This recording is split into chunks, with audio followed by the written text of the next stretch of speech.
We're going to put on the screen Mark chapter 1, verse 1. You can turn there if you wish. Mark chapter 1, verse 1.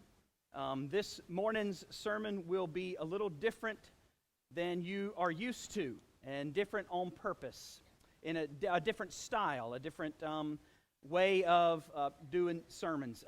Mark chapter 1, verse 1 says, the beginning of the gospel of Jesus Christ, the Son of God. The beginning, and Mark will go on to say more of this, but this is the beginning, Mark says, all 16 chapters, this is the beginning of the gospel. The gospel just means good news. We use this word in church a lot, but it literally just means some really good news. The beginning of the good news of Jesus the Christ. That was his title, the Messiah, the chosen one, the anointed one, the one they had been waiting for, Jesus, the Messiah, the Christ, the Son of God, because he was not just a man, he was so much more. And so in this, in your bulletin, you're going to see here three different scenes. So I want to tell you a story. Now, as I tell the story, I want your imagination to turn the story into a movie in your mind. Okay? So this story, though, is just the beginning of a greater story, and it's the story of Jesus, the chosen one. It's a story of the Son of God, and this story that John Mark told from the notes of Peter, who saw it with his own eyes. John Mark begins this story by saying, the beginning of the gospel, the good news story of Jesus, the chosen one, the Son of God. Now, in the first act of this story, we'll see some interesting things happening in Galilee in the north, and these people keep asking the question, who is this? So in the first act of this story, you'll see all of that, and in your sermon notes, you'll see three scenes today, three scenes. First scene, you see that listed as the ministry of Jesus being established. Well, we're going to see Jesus begin his work in the first scene. In the second scene, the teachings of Jesus, as it's listed here, we're going to see what Jesus was all about, what he was there for, and who he was. The third scene, you see, the growth of the ministry. Well, we're going to see that the work of Jesus grew into something bigger than anyone had seen before. Let's begin with the first scene. About 700 years before our story even began, a prophet declared that a messenger was coming to prepare the people. This messenger came from out of the woods to say, get ready for the Lord. Straighten up. This messenger is preparing them for somebody special. Who? Who is this that this messenger is preparing them for? Well, our story begins then when that messenger, John, came. And he baptized people who turned from their sins and turned to God. He drew quite a crowd to the countryside, and he, with his wild ways, but his sermon always stated, a man is coming who is mightier than I, much better than I. He will baptize you, not with water, like I am, but with the Spirit of God himself. John is describing someone amazing. Who is this? A man named Jesus came from a tiny town and went to John in the river to be baptized in the water. When he came up from the water, God's Spirit came down as a dove, and God's voice came down to say, you are my son. I love you so much. I'm proud of you. Who is this? Jesus went away into the woods for 6 weeks, and Satan tried tempting him to sin against God. Who is this? Jesus went around Galilee preaching. He said things like, the time is now. God's kingdom is here. Turn to God. Give your life to him. Believe me, he would say. I'm telling the truth. Who is this? Jesus had a supernatural, magnetic charisma, that's for sure. One time, he was traveling along the shoreline of Galilee Lake. Jesus called out to his brothers, Simon and Andrew, and then to the brothers James and John. He told these fishermen, if you'll come with me, you can give up fishing for food and income and start helping me gather up nets of people instead. Now, this may surprise you, but those guys left their boats, their family, their gear. They followed Jesus. They joined this man's ministry. Who is this? Another time, Jesus stopped at a government registration tax office. The local Jew was there working for the foreign enemy, that is, the Romans, and he probably was lining his own pockets with some money on the side. Jesus looked at this man, Matthew, square in the eye, and he said, "Join me." Matthew immediately walked out on his job, joined the ministry. Why would Matthew do that? There must have been something about this Jesus. Who is this? There was a ton of sick people who got better just by going to see Jesus. One time, the ministry went to church. Jesus preached as a guest that morning, but a demon-possessed man started yelling at him.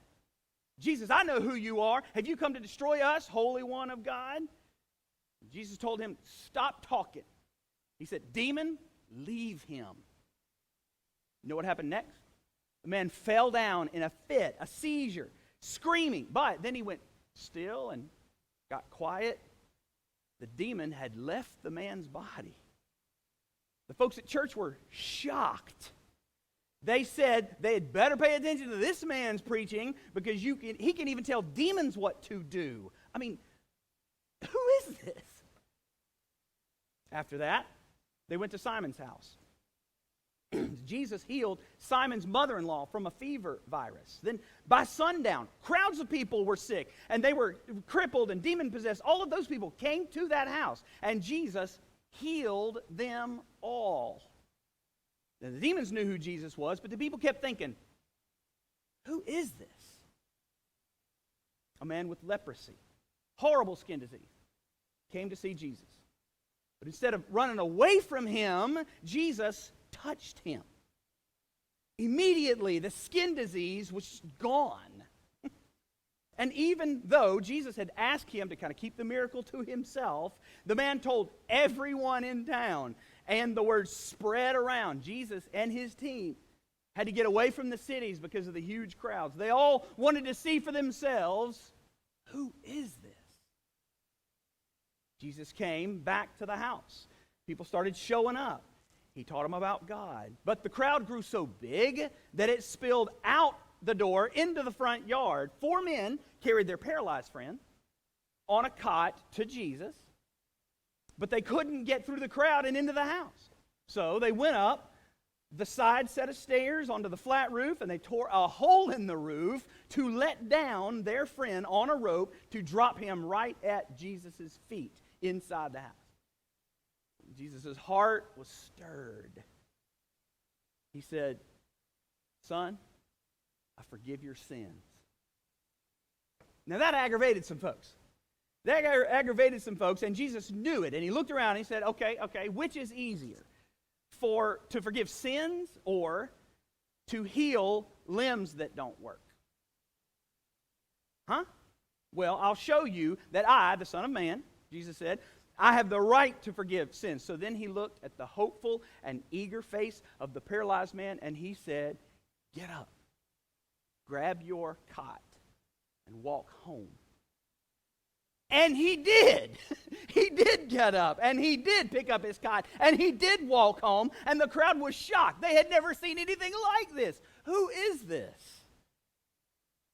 Jesus' preaching was always like that, though. He was preaching so different. He would talk about God like he knew him.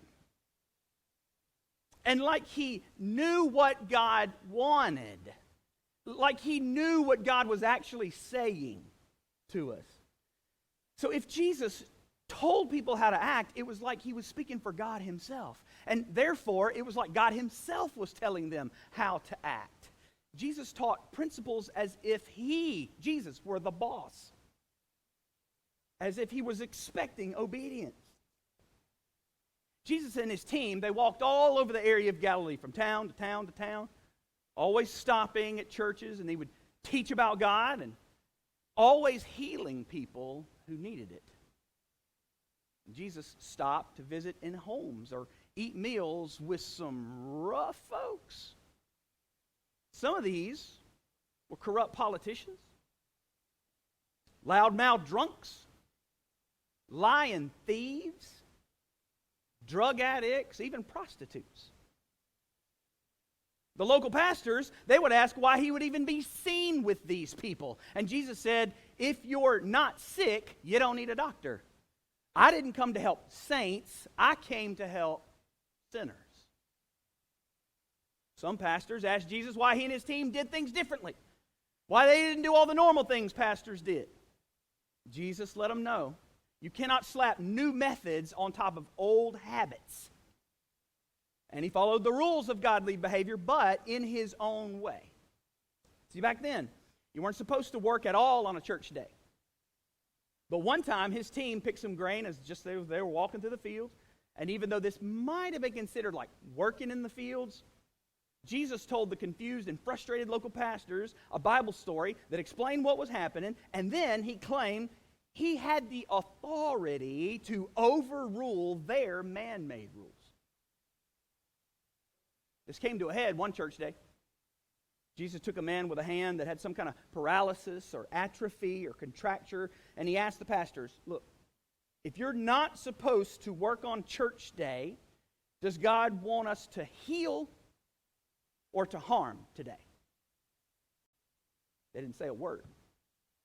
They just watched to see what Jesus would do. Jesus was so frustrated with their heartless attitude. And he told the man, stretch out your drawn up hand. The man's hand turned completely normal. This embarrassed the pastor and made him angry. They started to plan out how many church rules they could accuse Jesus of breaking. They were thinking to themselves, who is this? The preaching of Jesus, the miracle healings of Jesus quickly made him famous. Crowds of people came from the north, from way down south, from big cities, from far away areas.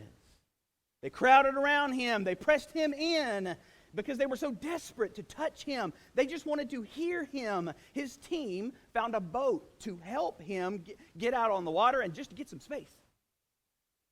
Jesus rapidly became far and above the most famous preacher at that time. Who is this? Jesus started to organize his ministry team. He went away up on top of a rocky hill, bringing only certain ones with him, and then he appointed 12 men to come along with him wherever he went.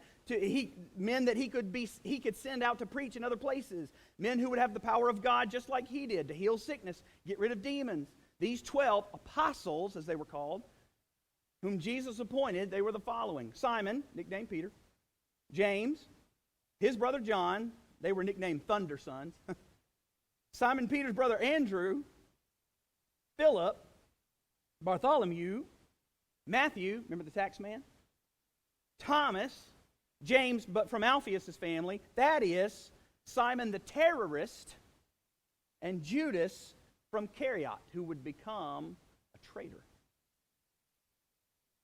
So the ministry of Jesus began, but people continue to ask, who is this? That ends scene 1. Think with me about scene 2. Scene 2. As more and more people were asking, who is this? Jesus began to show them more and more who he actually was.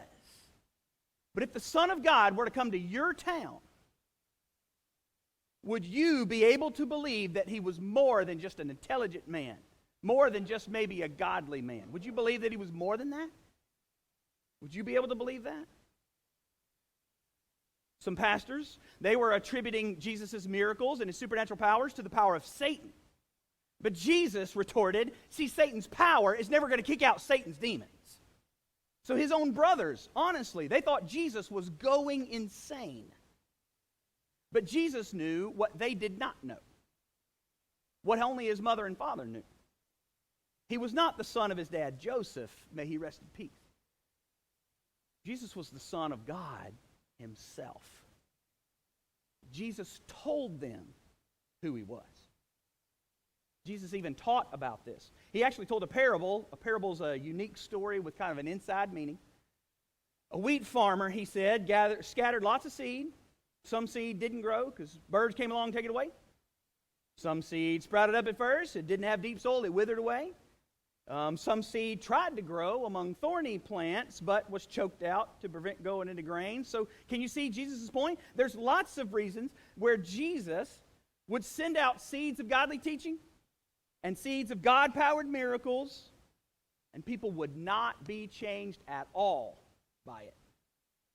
But sometimes, just sometimes, his seeds, Jesus' seeds, would take root in the life of one person who would be changed, and then would spread to more people who would be changed, and then spread again to even more people who would be changed, and even more people. See, there's so much confusion about who Jesus was, but Jesus taught them who he was, and if you know, you know.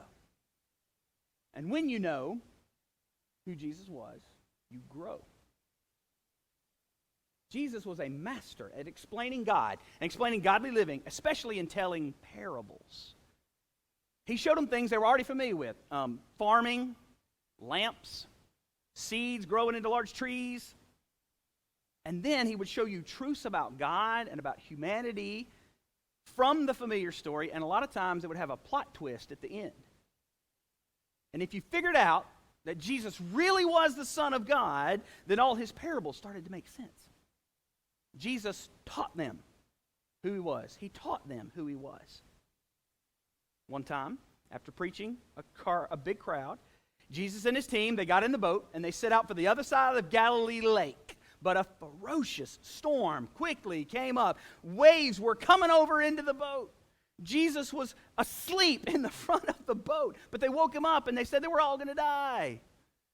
Jesus got up, looked out at the storm, said, "Calm down, hush."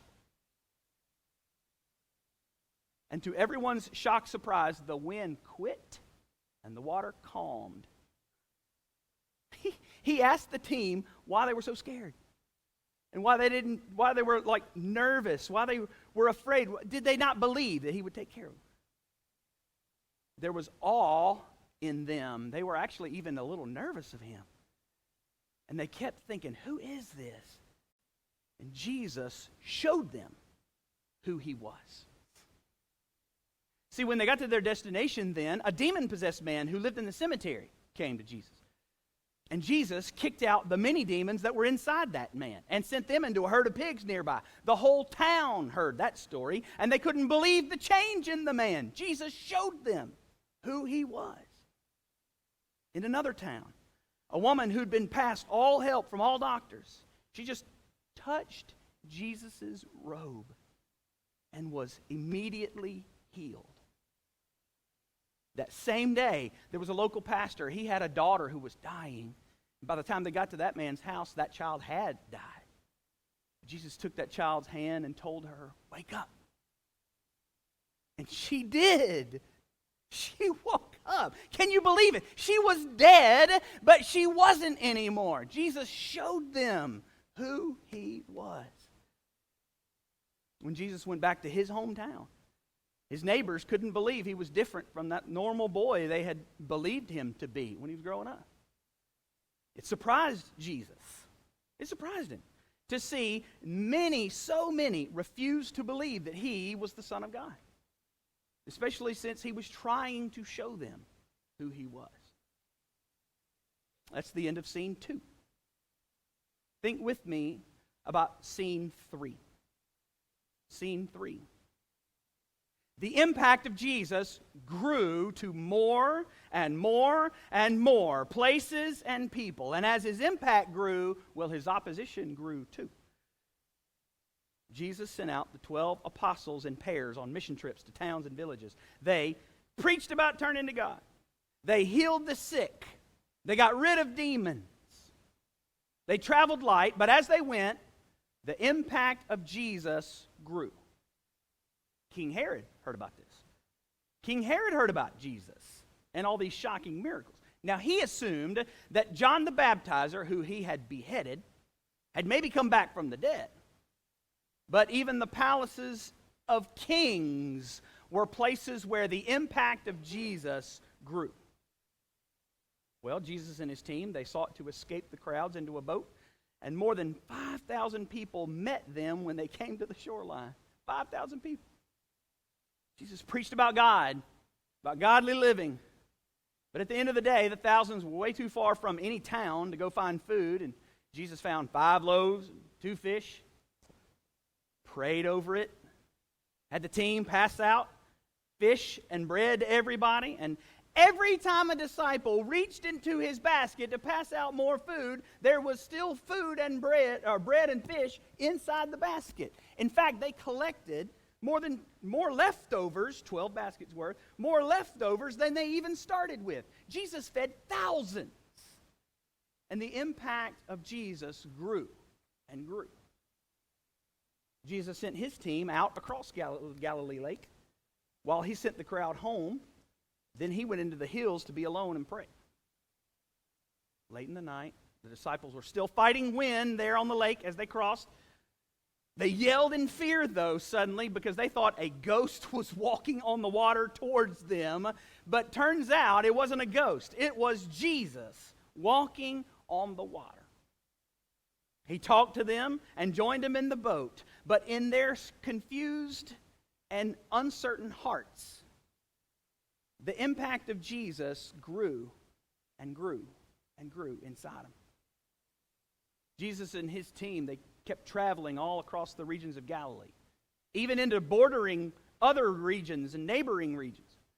Everywhere Jesus went, Jesus preached about God. Everywhere they went, he also healed the sick, including the time he opened a deaf man's ears so that he could hear. Everywhere they went, the impact of Jesus grew. Jesus also, though, encountered a lot of opposition. As pastors and seminary professors from the capital city came to him to have religious debates with him, Jesus responded to their criticism, a lot of times quoting Bible verses in his defense. Jesus condemned their habit of leaving behind godly principles from the Bible and replacing them with their man-made traditions. So he showed that people are made unholy not by what they put in themselves. They're made unholy by their attitudes and their actions that come out of themselves. And as Jesus opposed the religious elite, the impact of Jesus grew and grew. Jesus also taught the crowds for a few days, and when it was time, he asked for food for them. There were more than 4,000 people present that day, but they only had 7 loaves of bread and a little fish. So Jesus prayed over that and had his disciples pass out food to every single person. Once again, Jesus fed thousands. They had more leftovers than they began with, again. As Jesus continued to feed the masses with preaching and feed the masses with bread, the impact of Jesus grew. The council of pastors and seminary professors kept coming to Jesus. They were demanding he do a miracle for them, yet all the while, they missed the many other miracles that Jesus had done under their very noses. Jesus warned his disciples, be careful not to become like them. Later, Jesus would heal a blind man. And whether people were blind to Jesus being who he said he was, or whether they were physically blind because their eyes didn't work, either way, so many people could not see that the impact of Jesus was growing and growing. John Mark is telling, with a lot of real fast literary speed, the story of Jesus. So as we close this first act, that's the end of scene 3. I want you to notice that the way John Mark tells his gospel, he tells it with such speed. He tells it just with the big major points, and he just wants you to understand and see. You could sit down and read Mark in about an hour and a half, the whole thing. And what John Mark is trying to do is just paint this picture. So what have we seen today that he's just started with? And this is just in the first act. Next week, we're going to do the second act. And then on the third week, we're going to do the third act of John Mark's story here. But just today in these scenes, what have we noticed? As that story began, people kept saying, "Who is this?" Right? In that second scene, whether people believe it or not, Jesus kept telling them who he was.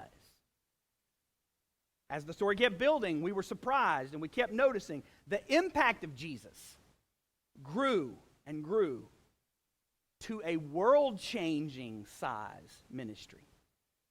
So what about you? What about you? When you hear this miraculous but true story, what do you think?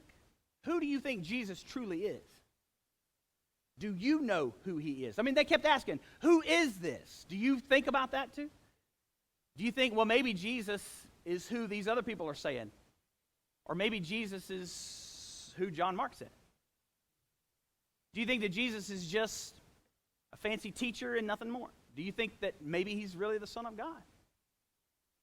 Do you really think, when you're thinking, who is this man? Or are you thinking maybe that you're having a hard time believing in him? That second thing we were thinking about, I mean, Jesus told him who he was. Well, as Jesus is telling you who he is, by the way, through this story, through John Mark, Jesus is literally telling you who he is. But as he's doing that, do you believe him?